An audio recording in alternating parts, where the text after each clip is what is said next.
কোটা সংস্কার আন্দোলনের প্ল্যাটফর্ম বৈষম্য বিরোধী ছাত্র আন্দোলনের আরও 2 সমন্বয়ককে হেফাজতে নিয়েছে ঢাকা মহানগর পুলিশের গোয়েন্দা শাখা ডিবি।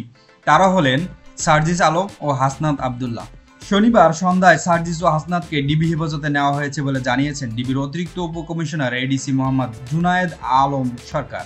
রাত 9:45টার দিকে তিনি বলেন, আজ সন্ধ্যায় সার্জিস ও হাসনাতকে ডিবি হেফাজতে নেওয়া হয়েছে।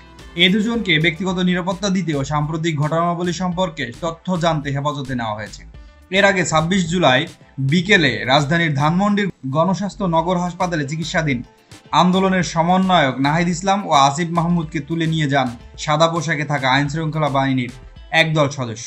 এ সময় আসিফের সঙ্গে থাকা আরেক সমন্বয়ক আবু বাকের মজুমদারকেও তুলে নেওয়া হয়। পরে রাতে ডিবির পক্ষ থেকে তাদের হেফাজতে নেওয়ার কথা জানানো হয়।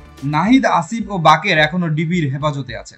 হাসপাতালে চিকিৎসাধীন বৈষম্য বিরোধী ছাত্র আন্দোলনের 3 সমন্বয়কের নিরাপত্তা নিয়ে কোনো শঙ্কা থাকলে কেন তাদের পরিবারের কাছে না দিয়ে ডিবি হেফাজতে নেওয়া হলো, সেই প্রশ্ন তুলেছেন বিশ্ববিদ্যালয়ের শিক্ষকদের একটি দল। শনিবার বিকেলে ঢাকা বিশ্ববিদ্যালয়ের ওই 3 শিক্ষার্থীর খোঁজ খবর নিতে রাজধানীর মিন্টো রোডের ডিবি কার্যালয়ে যান এই শিক্ষকেরা বলেন, তুলে নিয়ে নির্যাতনের পর চিকিৎসাধীন অবস্থায় থাকা শিক্ষার্থীদের নিরাপত্তাজনিত কোনো বিষয় থাকলে পরিবারের কাছে না দিয়ে কেন ডিবি হেফাজতে নেওয়া হলো। এতে 3 শিক্ষার্থীর শারীরিক অবস্থার আরও অবনতি হওয়ার আশঙ্কা প্রকাশ করেন তারা।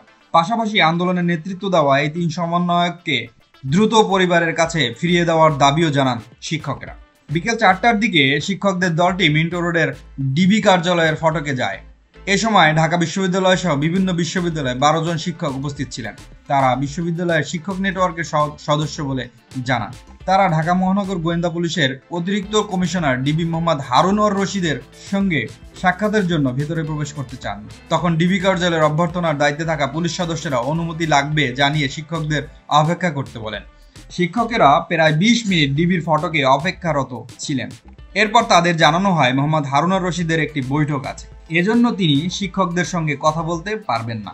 তখন শিক্ষকেরা 10 মিনিটের জন্য হলেও যেন মোহাম্মদ হারুন তাদের সঙ্গে কথা বলেন সেই অনুরোধ জানান, কিন্তু ডিবির পক্ষ থেকে জানানো হয় তিনি এখনই বের হয়ে যাবেন, এজন্য কথা বলতে পারবেন না। এ সময় কয়েকজন পুলিশ সদস্য বিশ্ববিদ্যালয় শিক্ষকদের পরামর্শ দেন বের হওয়ার সময় হারুনের গাড়ি থামিয়ে কথা বলতে, কিন্তু শিক্ষকেরা এতে অস্বীকৃতি জানান।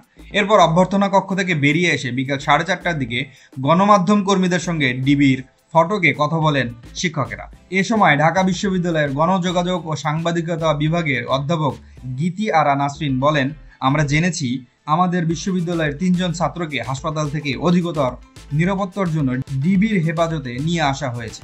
হাসপাতাল থেকে তাদের এখানে কেন আনা হলো, শুধু এটা জানতেই আমরা এসেছিলাম।